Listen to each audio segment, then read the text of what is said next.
সৎকর্মশীল বান্দাকে কবরে কয়টি প্রশ্ন করা হবে? ক 3টি, খ 4টি, গ 5টি, খ 1টিও না। যিনি আব্দুন সালেহুন সৎকর্মশীল তাকে সর্বমোট কয়টি প্রশ্ন করা হবে? হাদিসের মধ্যে কি এসছে? মানে আমি উত্তর নিতে যাচ্ছি উত্তর খ, 4টি প্রশ্ন করা হবে। লক করে দেব, ইনশাআল্লাহ। ফ্রিজ করে দেওয়া হোক। খ 4টি। কবরে কি কি প্রশ্ন করা হবে? প্রথম প্রশ্ন করে মান রব্বুকা, তোমার রবকে। আচ্ছা। ওমা দিনুকা, তোমার দিনকে।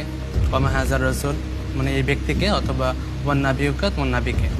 আচ্ছা, 3টি প্রশ্ন করা হবে। এই 3টি প্রশ্নের উত্তর যিনি সঠিক দিতে পারবেন তারপরেও তাকে আরো প্রশ্ন করা হবে বলছেন? পারবেন, তাকে প্রশ্ন করা হবে তুমি কোথা থেকে তা জানতে পেরেছো। আচ্ছা, আপনি যে উত্তরটি দিয়েছেন আপনার উত্তরটি সঠিক হয়েছে।